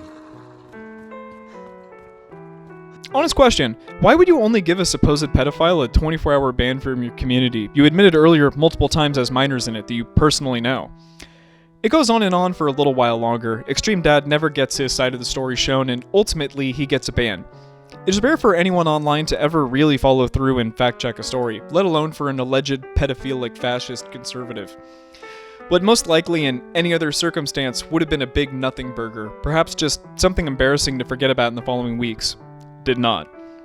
The political environment that was brewing around the dirtbag left that Vaush and several other lefties occupy was getting increasingly militant against conservatives. Some of this was partly justified because there was a white supremacist group called the Atomwaffen that was going around doxing and tracking people down on Discord. But this clearly doesn't describe Extreme Dad. He's an extreme idiot, not an extremist. As a public figure, you are responsible for the messages that you amplify and promote. Vaush would agree with this statement. It's one of the reasons why he so militantly rails against right-wing commentators. Someone in the dirtbag left community decided to take action against Extreme Dad because of the rumors and hearsay that was started on Discord and amplified by Vaush, Hyena, and Xanderhall. All while they knew it to be fake for over a week. Someone in their community social engineered Extreme Dad's real-life friends on Twitter to disclose personal information about Extreme Dad's real life, and figured out where he lived and worked. It started with phone calls to his cell phone at all times of the day. Eventually, it escalated when they began to dox his workplace. They would send 1,000 emails a day and make 100 phone calls. The emails would have fake sex offender registries that were in Extreme Dad's real name and with a photo someone pulled from Twitter. The owner of the business was someone who was in their late 60s, early 70s. Extreme Dad's boss didn't understand what was happening. When Extreme Dad was fired, via voicemail by the way, his boss told him that he was a nice kid, but this was just a bit too much. Why would your average boomer put up with something like that if they didn't have to? A few months later, COVID-19 started and he couldn't get another job. As if this wasn't enough, Extreme Dad lived in Oregon during the summer of 2020. That summer, record-breaking fires ravaged the entire state. While the Oregon fire was decimating everything in its path, Extreme Dad and his girlfriend ran away from their trailer home where the fire took Extreme Dad and his girlfriend's final remaining possessions. Extreme Dad was broke, with only a few dollars in his bank account. He looked his girlfriend in the eyes, who had been with him through the doxing, financial hardship, record-breaking fires, and more. He told her to leave him, to go live with her grandmother. He broke up with her because he couldn't provide for her, and wanted her to have a better life without him bringing her down. Extreme Dad is not the bad man that he was made out to be. In fact, this one event alone is something that only a good man would do. Many months later, he finally got a second job, which someone promptly found and doxed again, resulting in another termination.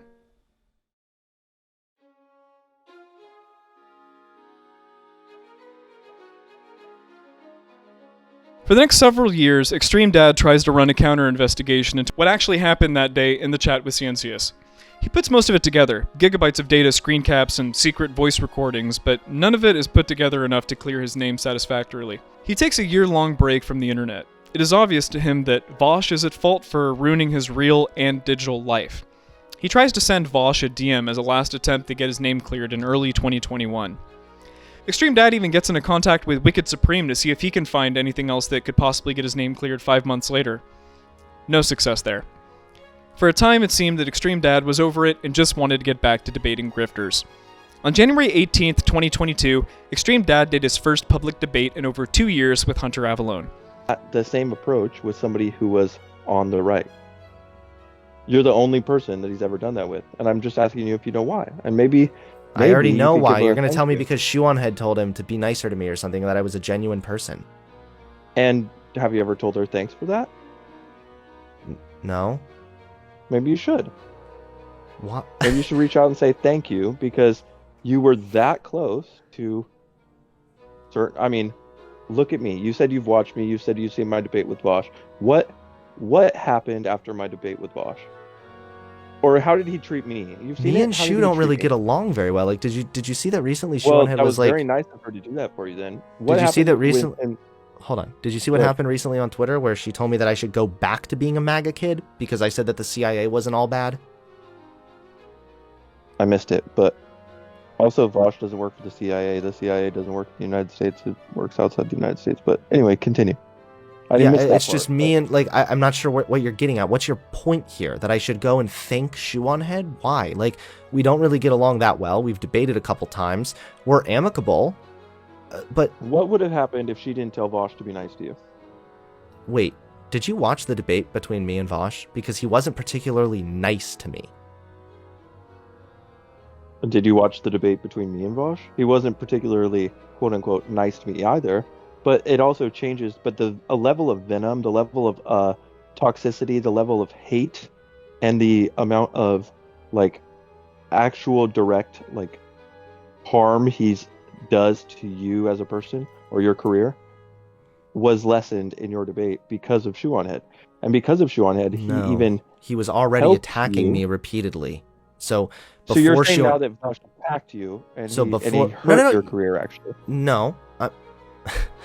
No. I am saying simply that I'm not sure when Shoe-on-Head reached out to Vaush. I know Vaush mentioned it, and that's all I've heard about it. So now we don't agree. I do know that he was making several videos attacking my content, and then I tweeted him, and then he was going to debate me. And then it was right before that debate that then Shoe-on-Head said, hey, Hunter's actually pretty genuine, so you might want to take a different approach.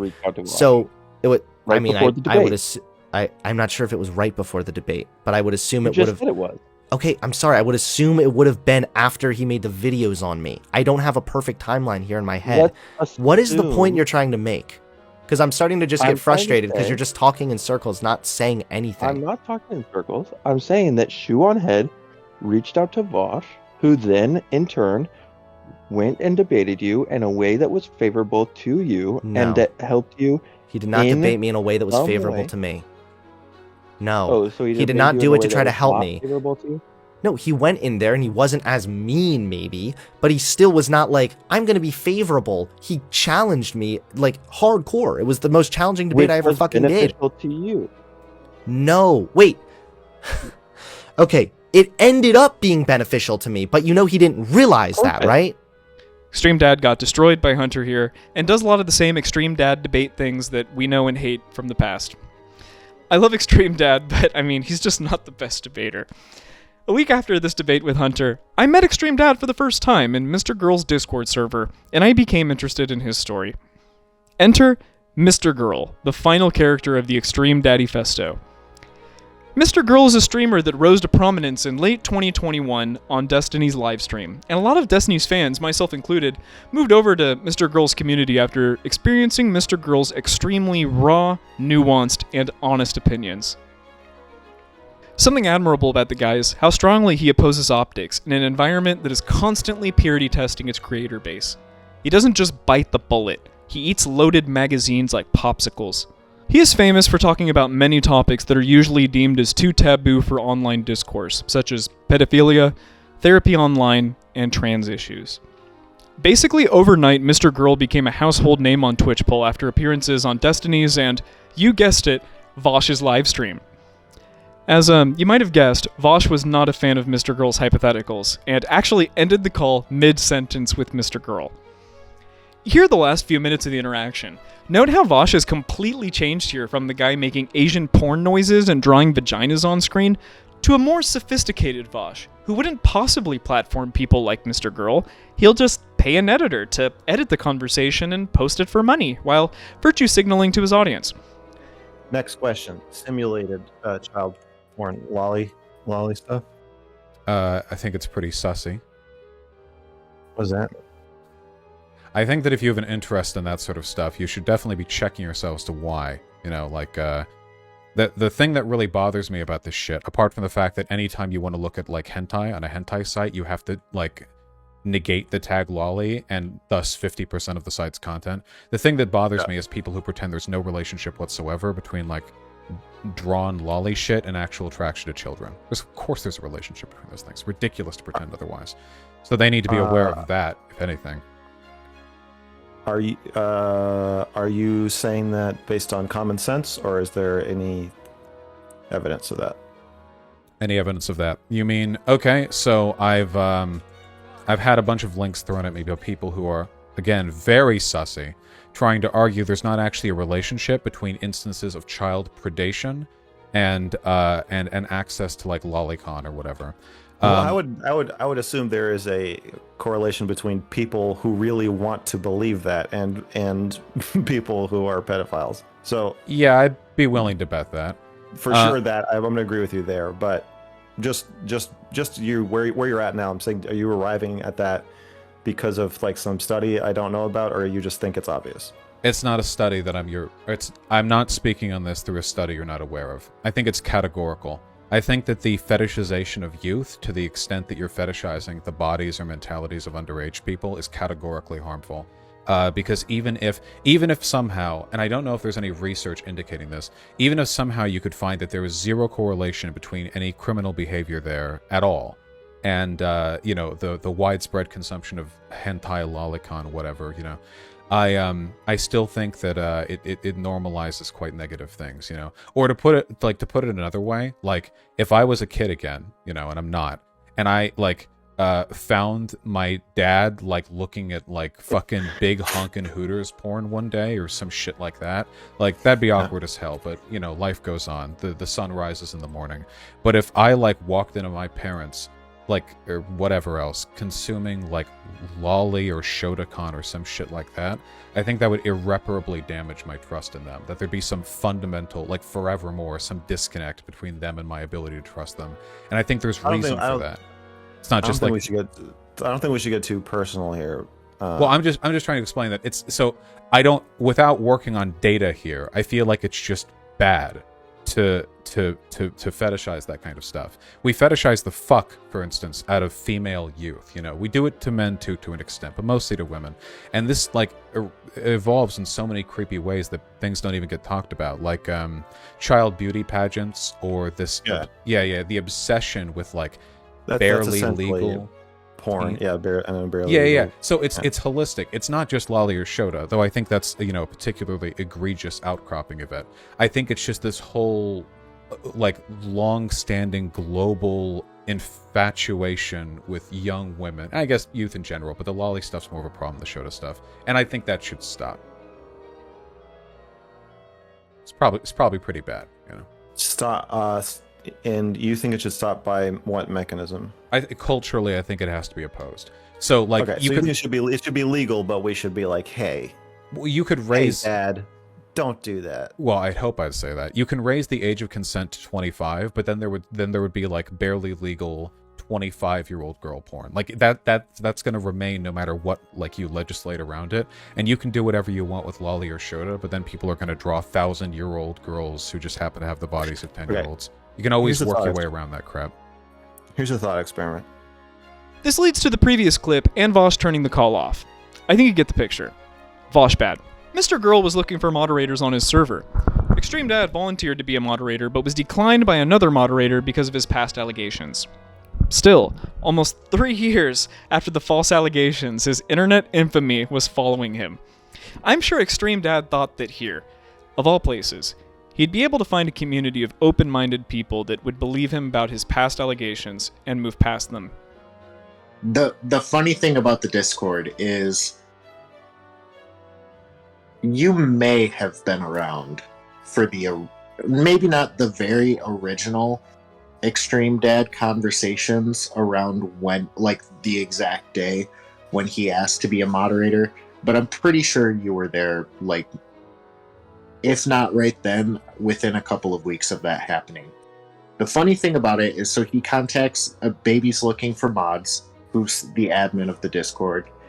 Max is looking for mods, and he gets outright denied because of the allegations against him, and because the proof of his innocence doesn't exactly make him look any more innocent than he perceived himself to be.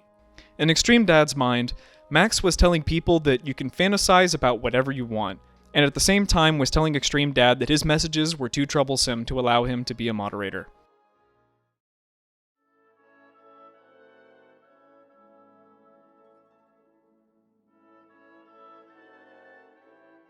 An event was set up for people to bring their biggest criticisms to Mr. Girl. It was called the 2 Hours of Hate, but Mr. Girl streamed from his garage for over 7 hours straight.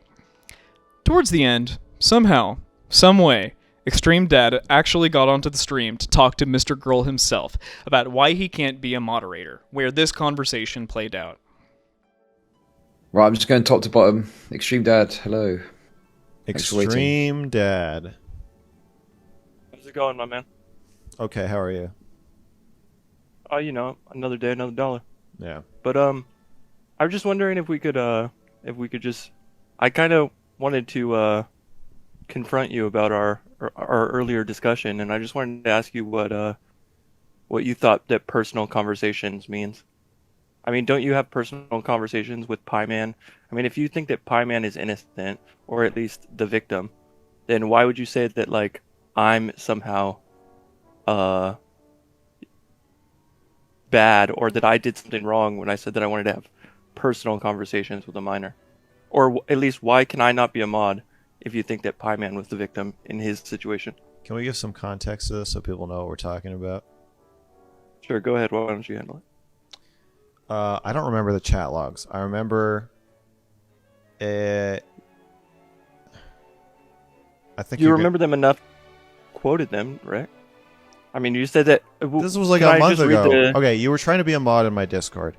There were some bullshit pedo allegations against you in what some other Discord? Right, some random. Somebody tried to set me up to look bad, and then people, Vaush, Xanderhall, and Destiny, like, all made claims that were untrue and unsubstantiated. Okay. But you made it sound like I did something wrong when you said that I agreed to have personal conversations with a minor, like that was like a problem or something. Yes. This is part of my whole child safety, anti-grooming, or grooming narrative video that I'm working on. I believe that it is problematic that Discord puts adults and children or minors into situations where they're developing friendships and private relationships. So you're asking me, right? How come I have a private relationship with Pieman and that's okay, but it's not okay for you to do the same? Somewhat. I'm asking you. So what you said. I don't talk to Pieman. I didn't even message Pieman to do that interview. I tweeted about it, and then Pieman messaged me with a screenshot of my tweet and was like, "Okay, fine. When do you want to do this?" Other than that, like, I don't keep in touch. I don't ask. Would you say that that's a professional or a private conversation? It's a professional conversation. Personal conversation. But Pieman is a streamer. Pieman's a public figure. It was a professional conversation for a professional reason. It was not like the conversation we had ended up being about personal stuff, but like it was public and broadcast as and like an interview. Sure, and in just for context, the quote, the log that you're quoting, what I said was, if you're under the age of 18, I wouldn't be okay with a sexual relationship with you. I will chit chat with you on a professional or personal level, though in a way that doesn't include sexual behavior if you desire, because the person was trying to set me up to look bad, obviously. Okay. And you quoted that. You said, go ahead. Do you remember what you said, or do you want me to quote you? I think I said I said if you're saying this sentence to a minor, I don't think you should be a mod for my Discord. You said, I think you are widely known to have agreed to personal conversations with a hypothetical minor and therefore should not be a mod. That doesn't mean that what Vaush has said is fair or true, but I also think... Anyway, you get the idea. Yeah, how old was the person in the chat? In the 27, but they were at that point, or after that, I asked them how old they were, and they said that they were 14, and then I blocked them. Okay. So, here's another difference. Pieman is 16. Yes. Oh, that's the difference?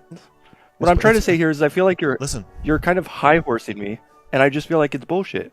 You could have just easily said, I don't want you to be a mod. That's fine. You didn't have to, but when you're saying it like this, next time somebody wants to be a mod and I'm saying no, I can tell them why. Here's why. If you have ever, on record, said to someone you believe is 14, I'm not okay with having a sexual conversation with you, but we can still have personal conversations. You cannot be a Because mod. You cannot be a mod of my Discord because there is a lack of understanding of not just what is appropriate to talk about with a 14-year-old, well, that it's vaguely inappropriate, but much more so what is inappropriate for you to do representing me. If I'm going to be talking about shit like pedophilia and rape and all this fucked up shit in the way that I am, we need to have an airtight, all above board operation. The Discord is 18 plus, no minors, and nobody who has any type of not allegation, but any type of credible allegation against them about not understanding boundaries with kids. And like, right, and that's the bullshit that I'm talking about. You're trying to say that I don't understand boundaries with kids. Dude, That's if you exactly are my talking, point. if you are on camera talking to a 14-year-old, say you're a teacher, and you're talking to a 14-year-old girl, and you say, "Hey, I wouldn't be comfortable having a sexual conversation with you, but I would be comfortable still having personal conversations with you." You can't say that. It's too it breaks boundaries. You can't say that. It's too fucking weird. You will get fired. You won't get arrested. It's illegal to say. It's just really weird. So how would you have handled your yourself being put in that situation? If somebody tries to like bait you or whatever, you're just going to what? The thing is that like obviously looking back on it, yeah, I think that first of all, I think what you just said is total bullshit. Okay. There's nothing weird about what I said. There's nothing fucking. I was in a Discord server with somebody, in a voice chat with somebody, taking a political compass test, and they messaged me a bunch of weird sexual shit, and I blocked them. Like, I was uncomfortable. The person was not Stop. underage. You're changing the story already. You didn't just block them. You first said you said that statement thinking you were saying it to a 14-year-old. And you think that there's some...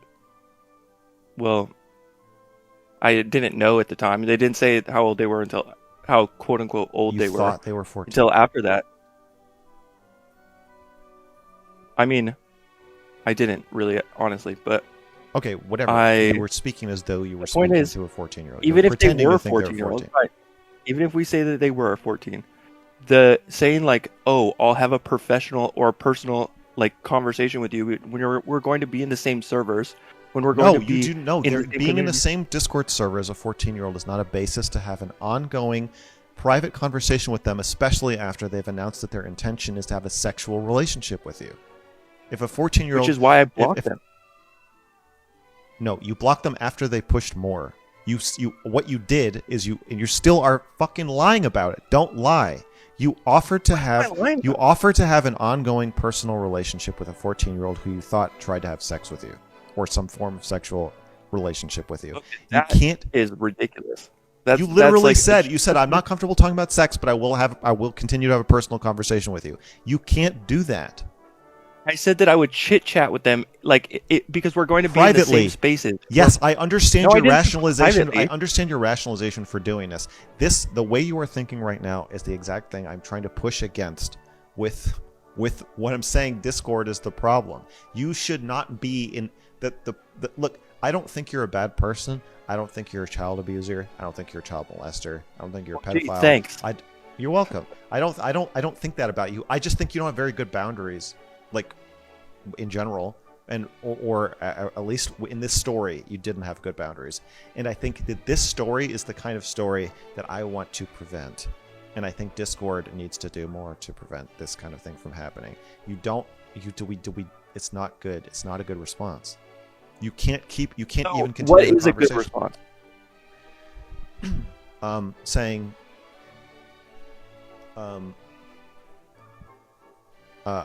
if somebody said that, if a 14-year-old sent me a sexual message in DMs, first of all, I wouldn't be in DMs talking to a 14-year-old. But if somehow I were, or I thought I was talking to somebody older and they said, "Hey, by the way, I'm 14, want to see my boobs or something?"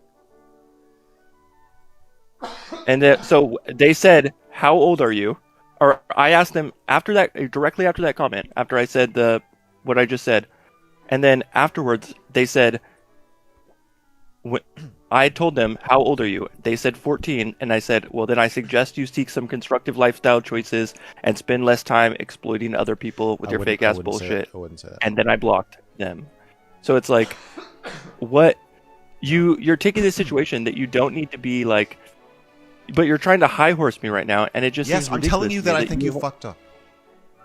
Right, and I just think that that's a little bit ridiculous, Okay, so especially given. what I would say, if somebody, I would not say I'm happy to keep having personal conversation with you. Just let's stay away from the sex stuff. If I found out I was talking to a 14-year-old, or thought I was talking to a 14-year-old privately in DMs, I would say I'm not going to continue this conversation with you. I suggest you avoid having these types of conversations with other adults in the future. I'm going to block you private. If you want to chat in the group, like, you know, if you're in the Discord and I'm in the Discord, that's fine. But no more private conversations. That's exactly what I said. No.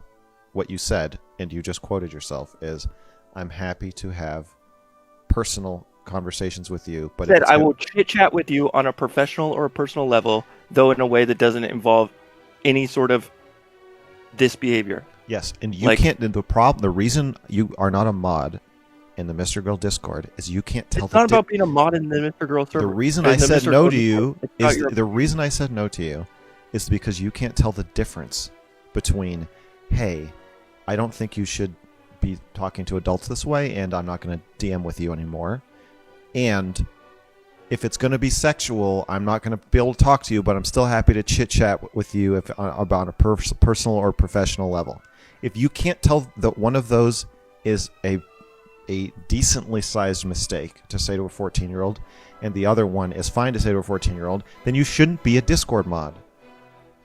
First of all, they hadn't said their age until after that. And their age isn't even that. And I was in a voice chat with them. I never believed them to be 14, just to set the record straight on that. But You're they didn't all say that over the place. Are you listening to yourself? If I have like 100 people who want to be Discord mods, why would I pick the one who's like, okay, yeah, this happened, but like I didn't even think that, but I did kind of think that, but I don't know. But like even if she was 14, it like still what's wrong with that? But she wasn't 14. It's like fucking pick a lane. Either you can say, yeah, I was saying something that would be weird to say to a 14-year-old because I knew she wasn't 14, or you can say, well, no, what I said wasn't weird, even if she was 14. So which fucking one is it? Is it an appropriate thing to say to a 14-year-old or not? I think that it's, first of all, they're just on I don't want to first of all just pick one. Is it appropriate to say what you said to a 14-year-old? Yeah, I think that nothing that I said was inappropriate. I understand. Okay, that is why I don't want you to be a mod, because you can't tell the difference between something that is actually furthering the conversation and inviting more sexual activity while pretending that you're not, and something that actually just ends the conversation and sets a boundary. Absolutely. Oh my God, you sound like you're a 14-year-old girl. That is how 14-year-old girls, and unfortunately girls of all ages, express their fucking sexual desires. They're like, well, I would be uncomfortable if we were going to do blah, blah, blah, but as long as we're going to just do, then blah, blah, blah. And I'll make sure, like, as long as you promise I'm not going to have to, like, pull my pants down and blah, blah, blah, blah, blah, blah. Like, that's no. You have to set an actual boundary. Setting an actual boundary looks like saying, no, you're 14, no more talking to me. There's no reason for us to be talking privately if you're fucking 14 and I already know you're trying to sexualize the relationship. No. Like when I said, well, then I suggest you seek some constructive lifestyle choices and spend less time exploiting other people with your fake-ass bullshit immediately after. No, you don't say fake-ass bullshit. You don't start swearing at a 14-year-old after they try to be sexual with you. Are you kidding me right now? No, I'm not kidding you. It's a terrible idea. You will get fired from your job if you do this in any professional situation. You did get fired from your job for doing it. And you got not hired by me for a job. I mean, you don't get paid, but you for a position. It is affecting your professional Discord life that you did this. No, you can't talk to 14-year-olds that way. Well, I didn't, first of all. So, they're 27. But, yes, I understand. I mean, it was a sting. I think and you did not. You performed in a way that made this the one thing that Vaush and me and Destiny can all agree on is that you should not be a Discord mod. I firmly agree with you. their. And second of all, Vaush and Destiny both lied. I didn't get banned from Destiny's server for engaging in sexual fucking predatory behavior with anyone. I didn't get banned from Vaush's server for engaging in sexual or predatory behavior with anyone. How old are you? I'm 33. Okay. Oh yeah, that's important, right? But here's no, the thing. my chat asked if you were 14. I think they're just confused about the story. Right. So for you to say that like you, Vaush, and Destiny all agree, that's just like a little bit unnecessary because Vaush, lied about me, made that up, said that I was engaging in predatory behavior, which I wasn't. And on top of that, Vaush is really good at figuring out when someone's secretly a pedophile. What can I say? Look, I understand I understand Vaush is a liar. He lies about you. He lies about me. That's fine. My point is that multiple people have made the determination that you are not good enough at holding boundaries to be a Discord mod. Your job as a Discord mod is to assess situations for how appropriate or healthy they are, and then have some kind of take some kind of action that repairs the situation and keeps everybody safe. And through these chat logs, and through your repeat, if you had come to me and been like, hey, I fucked up, but it won't happen again. I know I shouldn't have said this. That would be different. But you repeatedly defend what is indefensible behavior. And so it just makes it seem like you have no idea what a normal interaction between two people is, or how to keep anybody safe. So absolutely not. You can't do this. You're looking through this through the perspective of I had some sort of duty to keep other people safe. I'm not a Discord mod in the server that this happened in. I'm not a Discord mod anywhere. I have no obligations. Yes, you do. There's a societal pact that anyone who is talking to a 14-year-old has a duty to keep them safe. Right. And so how did I not keep them safe? I already explained it to you. I honestly don't think you understand it. Yeah, I feel like at this point we're looping. We'll draw this to a close. Any final comments?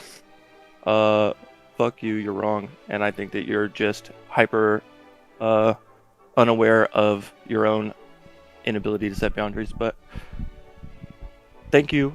Good night. Good night. There are two things that I want to break down from this interaction. One, Max has a lot of the facts of the story wrong, and because of him not having all of the facts, because, hey, it's not normal to write an almost 10,000 word manifesto about a random internet nerd, he portrays ExtremeDad once again as someone who knew that this person was 14 before engaging, which was simply not the case according to all available evidence. This false axiom is what keeps perpetuating the same narrative that I've been debunking for over an hour. Number two, that being said, Mr. Girl is right that if you engage with a 14-year-old intentionally, like the way that he implies ExtremeDad allegedly did, that this is wrong, and shows at a minimum a lack of being able to create boundaries, and at a maximum, the possibility of leaving something open for malicious ends later. I'm a huge fan of Mr. Girl, but this was a hit to ExtremeDad's reputation, and it could have been avoided if Mr. Girl knew the full story, or, better yet, if ExtremeDad could articulate it in a clear way for a layman to understand in under 2 minutes. Even with the near Jesus level of empathy that Max shows everyone that goes online to talk to him, he was still clouded by the rumors that followed ExtremeDad. Max tried to explain it to him as charitably as possible, given the amount of information that was presented to him, which, to be fair to ExtremeDad, was mostly inaccurate. I hope that you're starting to see that the worst part of this rumor that was started almost 3 years ago at this point was its sticking power. Even in the best case circumstance with the most empathetic person on Twitchpol, ExtremeDad still couldn't break through and get a proper telling of his story with clarification.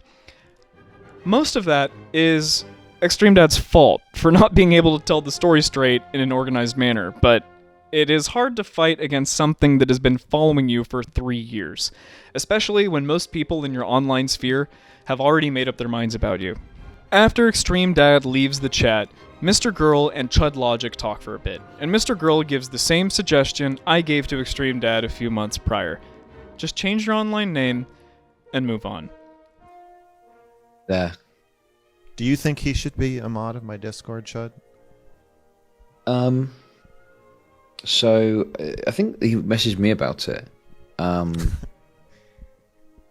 like, why don't you just change your screen name? Why are you bringing this huge trail of negative history with you and introducing more and more new people? Okay, sorry. He messaged you about it? Yeah, he basically messaged me about it, and I don't know. He said, tell me all this stuff about it, I didn't really understand it, and he talked about whether, I said, do you want me to come on and talk about it, or what do you want to do? And he said, oh no, he's going to do a video. And yeah, I don't know. I just... So what did he do? Oh, he was talking to somebody who he believed was 14, and they made some sexual innuendo toward him. And he said, I'm not going to be able to talk about sex with you if you're underage. I'm happy to continue having a professional or personal conversation with you, but if it's going to be towards sex, then that's not okay with me, or I can't do that or something. And I was like, you can't tell 14-year-olds especially after they've been sexual with you, if you're in your 30s or late 20s or whenever it was, you can't tell 14-year-olds that you want to keep talking to them privately after that. No, I think you've got to sort of just knock that on the head and back away. Yeah, it's obviously an appropriate situation here. Yes, and just get out of the situation, and that's how this shit happens. Is you're like, oh, well, I'm just friends with a 14-year-old, and then you keep talking and talking, and then all of a sudden you're fucking doing God knows what shit. How do I want to know how we end this conversation today. And I want you to stop, this clearly has been on your mind for years. Because it has affected you, both personally and, online, and also it has affected your real touching grass life. You know? So what I want to know is, how do we leave this conversation? And I go to my job today, okay? And I can think to myself, Extreme Dad is going to leave this conversation. He's going to be a little bit better than he was before we started this conversation. I want you to realize, you're going to have to let this go at some point, or else it's just going to keep following you. You know, I will let it go. When can we let it go? I will let it go when Vaush admits he lied. That will never happen. So you're never going to let it go. Then there's just going to be a piece of me that never lets it go. Buddy. That is stupid. That is, buddy. But he's online. You're never going to see him ever in your entire life. And how old are you? 33. 33. You've got 57 approximately more years of life on this planet. Hopefully more. And I want you to do something fun. Less, but go on. Why? You could live to 90? Dude, they say the first person to live to 150 has already been born. Did you know that? It's a real fact.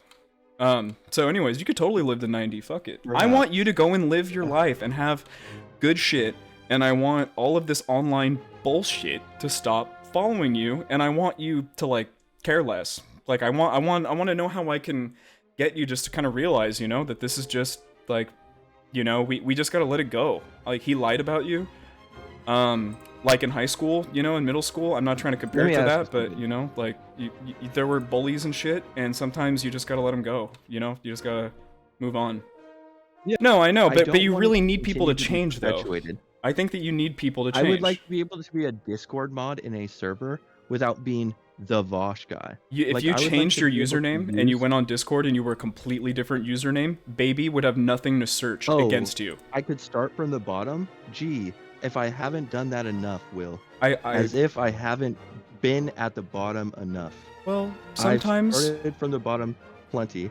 I would like to keep the small little notoriety that I have, or just following that I may possibly. You're infamous. That's fine. That's not fine though. But if you want to be regular famous, you don't want to be infamous. You want to have regular fame. So I could give up everything for a chance at being. What you have right now is you're the pedo from Vaush's 2 debates. That's who you are right now.